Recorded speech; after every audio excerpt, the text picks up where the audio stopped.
Assalamualaikum warahmatullahi wabarakatuh.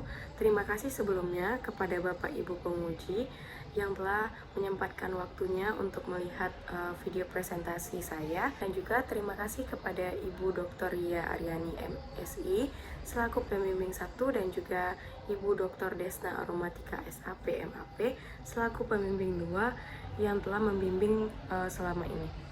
Baiklah, pada kesempatan kali ini saya akan mempresentasikan seminar proposal saya yang berjudul Analisis Kinerja Program Nagari Go Digital oleh Dinas Kependudukan dan Pencatatan Sipil Kabupaten Padang Pariaman dalam meningkatkan pelayanan publik.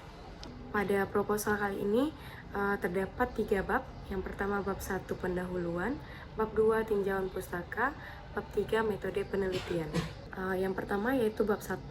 Bab 1 akan membahas 1 latar belakang, 2 rumusan masalah, tujuan penelitian, dan manfaat penelitian. Pada latar belakang, penelitian ini dilatar belakangi oleh yang pertama itu konsep good governance yang muncul karena adanya ketidakpuasan pada kinerja pemerintah yang selama ini dipercaya sebagai penyelenggara urusan publik. Hal ini dibuktikan dengan temuan masih tingginya pengaduan masyarakat terkait layanan publik. Permasalahan layanan publik ini saat ini adalah tentang bagaimana kurangnya efisiensi birokrasi, sehingga masyarakat merasa pelayanan pada birokrasi itu terlalu berbelit-belit dan tidak hemat waktu dan biaya. Sebagai upaya peningkatan pelayanan publik, dikembangkan kebaruan pelayanan dengan sistem pelayanan e-government yang didasari dengan Instruksi Presiden Nomor 3 Tahun 2003 tentang kebijakan dan strategi nasional pengembangan e-government. Sebagai lanjutan pengembangan e-government ini, Kementerian Komunikasi dan Informatika menggagas gerakan mewujudkan 100 Smart City kabupaten kota di Indonesia. Pada tahun 2019, Kabupaten Padang Pariaman menjadi salah satu kabupaten kota di Indonesia yang dicanangkan dalam 100 Smart City. Sebagai lanjutan aksi Master Plan Smart City Kabupaten Padang Pariaman, ditetapkan 7 program unggulan terbaik dalam implementasi rencana aksi ini. Salah satunya program Nagari Go Digital yang mewakili dimensi Smart Governance. Pada penelitian ini, alasan pemilihan Kabupaten Padang Pariaman sebagai lokus penelitiannya adalah yang pertama, Kabupaten Padang Pariaman menjadi salah satu dari 100 kabupaten kota Smart City oleh pemerintah pusat melalui program 100 Smart City pada tahun 2019. Yang kedua, program Nagari Go Digital ini menjadi satu-satunya layanan adminduk yang dilaksanakan pada tingkat nagari atau tingkat kelurahan di Indonesia. Dan juga hal ini juga terlihat bahwa terdapat capaian-capaian di Dinas Kependudukan dan Pencatatan Sipil dari tahun ke tahun, dari 2012 hingga 2021, dari beberapa sumber, yaitu dari tingkat nasional dan juga dari tingkat Gubernur Sumatera Barat.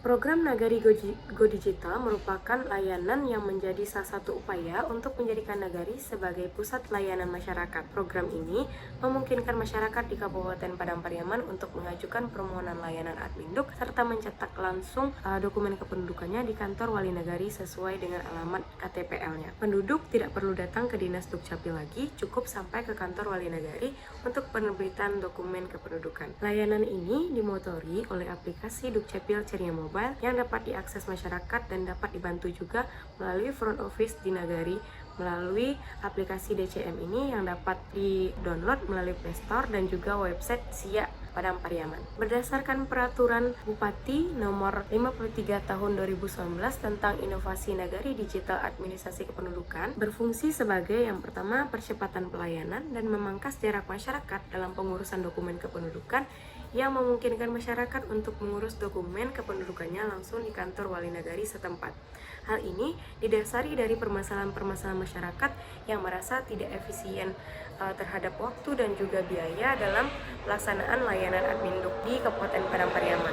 Selanjutnya yaitu menghadirkan pemerintah di tengah-tengah masyarakat, khususnya yang menyelenggarakan urusan pemerintahan bidang administrasi kependudukan dan pencatatan sipil. Dalam pelaksanaan program Nagari Go Digital ini terdapat standar operasional prosedur sebagai pedoman dalam pelaksanaannya. SOP layanan ini bisa dimulai dari dibantu oleh operator nagari sebagai pemohon nantinya, dan juga bisa langsung oleh masyarakat sendiri yang dapat mengakses layanan melalui aplikasi Dukcapil Ceria Mobile. Ketika permohonan itu telah diselesaikan, maka masyarakat bisa langsung ke kantor Wali Nagari untuk mencetak dokumen kependudukannya dan juga membawa persyaratan-persyaratan yang dibutuhkan. Dalam penerapan dan pelaksanaan program Nagari Go Digital ini dapat dilihat pertumbuhan pengguna aplikasi DCM dari tahun ke tahun dari 2019 hingga 2021 dari tahap persiapan, implementasi, dan juga pengembangan berkelanjutan. Terdapat peningkatan-peningkatan pada pengguna aplikasi. Untuk fenomena empiris dan teoritis dalam penelitian ini, yaitu yang pertama, Nagari Go Digital ini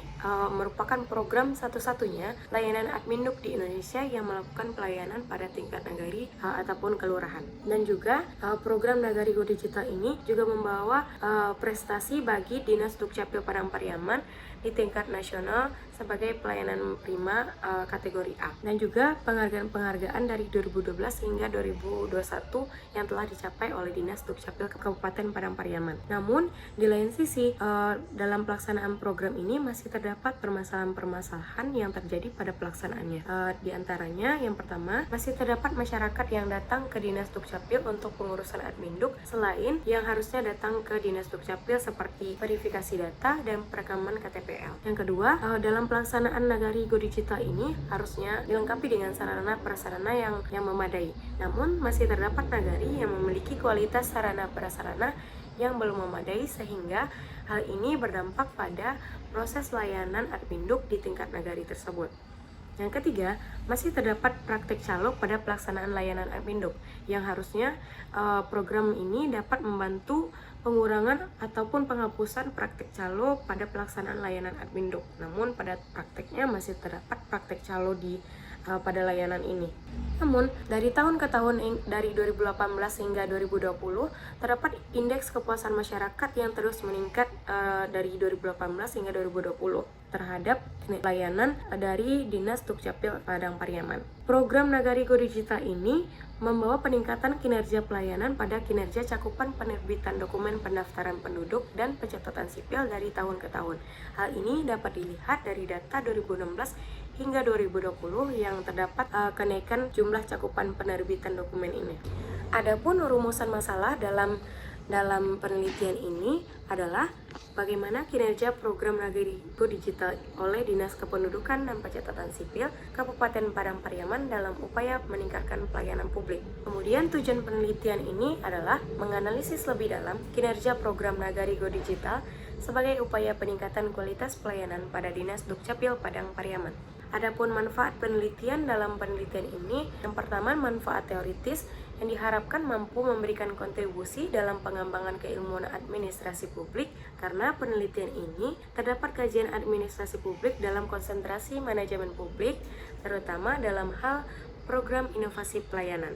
Demikian peneliti harap penelitian ini dapat menambah pengetahuan dan wawasan bagi mahasiswa administrasi publik. Kemudian manfaat praktis. Manfaat bagi peneliti dengan adanya penelitian ini menjadi wadah dalam menerapkan ilmu pengetahuan selama perkuliahan di administrasi publik. Kemudian bagi lembaga juga diharapkan dapat menjadi bahan acuan serta masukan terhadap instansi terkait yang dalam hal ini adalah Dinas Dukcapil Padang Pariaman, dan bagi pihak lainnya penelitian ini diharapkan dapat menambah wawasan tentang program inovasi pelayanan publik Nagari Go Digital Kabupaten Padang Pariaman. Bahasan kedua yaitu bab 2 yang akan memaparkan satu penelitian yang relevan, yang kedua teori, yang ketiga skema pemikiran, dan keempat definisi konsep, yang kelima definisi operasional. Yang pertama yaitu penelitian yang relevan. Penelitian yang relevan dengan penelitian ini yang pertama yaitu penelitian oleh Zurnelisari yang berjudul Analisis Kinerja Program Penanggulangan Kemiskinan melalui KJK SBMT Studi Kota Padang dengan landasan teori kinerja menurut Bastian. Dengan metode yang digunakan dalam penelitian adalah metode kualitatif deskriptif. Penelitian kedua yang relevan adalah penelitian yang dilakukan oleh Khairunisa dengan judul Analisis Kinerja Program Pemberdayaan Kesejahteraan Keluarga atau PKK dalam meningkatkan kesejahteraan keluarga di Desa Beringin, Kecamatan Talang Muandau, Kabupaten Bengkalis dengan landasan teori kinerja menurut Gomez dengan metode kualitatif. Penelitian ketiga yang relevan dengan penelitian ini adalah penelitian yang dilakukan oleh Anisah Dwi Mantovani dengan judul Kinerja Badan Perencanaan Pembangunan Daerah atau Bapeda dalam penyusunan dokumen rencana kerja pemerintah daerah atau RKPD Kabupaten Lebong Provinsi Bengkulu tahun 2015 sampai 2017 dengan landasan teori kinerja menurut Mason dengan metode deskriptif kualitatif. Alasan kedua yaitu teori. Dalam penelitian ini, peneliti menggunakan teori kinerja menurut Mason pada tahun 2018 dengan indikator yang pertama input, yang kedua proses, yang ketiga output atau keluaran, yang keempat outcome atau hasil, yang kelima benefit atau manfaat, yang keenam impact atau dampak. Adapun skema pemikiran dalam penelitian ini sebagai berikut. Yang pertama, Undang-Undang Nomor 25 Tahun 2009 tentang pelayanan publik. Yang selanjutnya, Undang-Undang Nomor 23 Tahun 2013 tentang perubahan atas Undang-Undang Nomor 23 Tahun 2006 tentang administrasi kependudukan.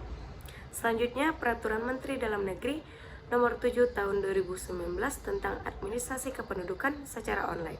Selanjutnya, Peraturan Bupati Padang Pariaman Nomor 53 Tahun 2019 tentang inovasi nagari digital administrasi kependudukan. Selanjutnya, Program Inovasi Pelayanan Publik Nagari Go Digital oleh Dinas Kependudukan dan Pencatatan Sipil Kabupaten Padang Pariaman. Selanjutnya, analisis kinerja program menurut Mason dengan indikator input, proses, output, outcome, benefit, dan impact. Yang keempat, definisi konsep. Definisi konsep yang digunakan dalam penelitian ini ada beberapa. Yang pertama, satu, pelayanan publik. Pelayanan publik adalah suatu aktivitas individu maupun organisasi secara langsung maupun tidak langsung untuk memenuhi kebutuhan pelayanan masyarakat atas barang, jasa, dan atau pelayanan administratif yang disediakan oleh penyelenggara publik. Yang kedua, administrasi kependudukan.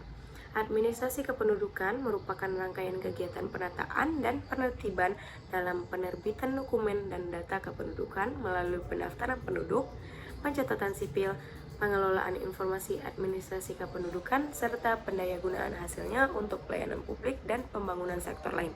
Yang ketiga, kinerja. Kinerja adalah gambaran mengenai tingkat pencapaian pelaksanaan suatu kegiatan, program, atau kebijakan dalam mewujudkan sasaran, tujuan, visi misi organisasi yang tertuang dalam strategic planning suatu organisasi. Yang keempat, Nagari Go Digital.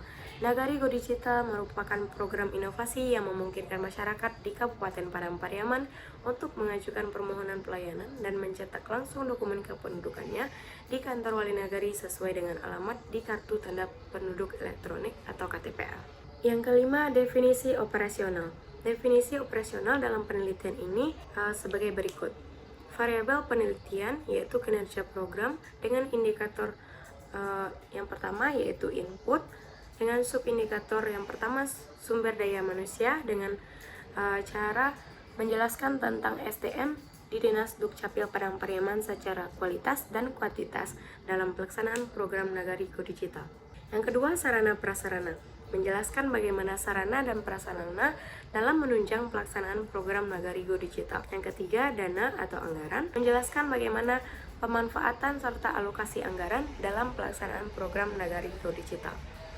Adapun indikator kedua, proses, dengan subindikator satu, kecepatan, menjelaskan bagaimana proses waktu yang digunakan pelaksanaan program Nagari Go Digital. Yang kedua, ketepatan dan akurasi. Ketepatan ini akan dijelaskan melalui ketepatan dan akurasi, yaitu dengan ketaatan yang sesuai dengan peraturan perundang-undangan yang berlaku. Yang ketiga, indikator output dengan subindikator hasil non fisik, menjelaskan terkait keluaran dari kegiatan dengan melihat pada hasil apakah sesuai dengan sasaran atau target yang telah ditentukan. Indikator yang keempat, outcome atau hasil, dengan subindikator yang pertama, kualitas produk, menjelaskan tentang kualitas dari produk yang dihasilkan dalam pelaksanaan program untuk kepentingan banyak pihak. Yang kedua, produktivitas pegawai, menjelaskan tingkat produktivitas pegawai dalam penyelesaian tugas dalam jangka waktu tertentu. Yang kelima, benefit. Benefit ini dengan subindikator kepuasan masyarakat, menjelaskan manfaat pelaksanaan program yang berkualitas terhadap kepuasan masyarakat. Yang kedua, partisipasi masyarakat, menjelaskan tentang partisipasi masyarakat sebagai bentuk manfaat dalam pelaksanaan program yang berkualitas. Indikator terakhir yaitu impact atau dampak, dengan subindikator dampak positif yang menjelaskan tentang dampak positif yang dihasilkan dari pelaksanaan program Nagari Go Digital ini. Yang kedua, dampak negatif, menjelaskan tentang dampak negatif yang dihasilkan dari pelaksanaan program Nagari Go Digital. Hal ini terkait dengan bagaimana nantinya masyarakat terkait dengan sarana prasarana dan juga pemanfaatan program layanan Nagari Go Digital ini. Pembahasan bab 3 yang akan membahas yang pertama pendekatan penelitian dan desain penelitian, yang kedua teknik pengumpulan data, yang ketiga teknik pemilihan informan, yang keempat peran peneliti, yang kelima proses penelitian, dan yang keenam unit analisis, ketujuh teknik analisis data, dan kedelapan teknik keabsahan data. Yang ketiga, teknik pemilihan informan dengan purposive sampling. Yang keempat, peran peneliti yaitu sebagai instrumen utama. Yang kelima, proses penelitian yaitu perumusan masalah, wawancara dan observasi, pengumpulan dokumen terkait. Yang keenam, unit analisis. Unit analisis dan penelitian ini yaitu kelompok. Yang ketujuh, teknik analisis data dengan cara pengumpulan data, reduksi data, penyajian data, dan penarikan kesimpulan atau verifikasi. Yang kedelapan, teknik keabsahan data dengan triangulasi. Baiklah, sekian presentasi dari saya. Salah dan kurangnya mohon maaf. Terima kasih kepada Bapak Ibu penguji dan pembimbing. Assalamualaikum warahmatullahi wabarakatuh.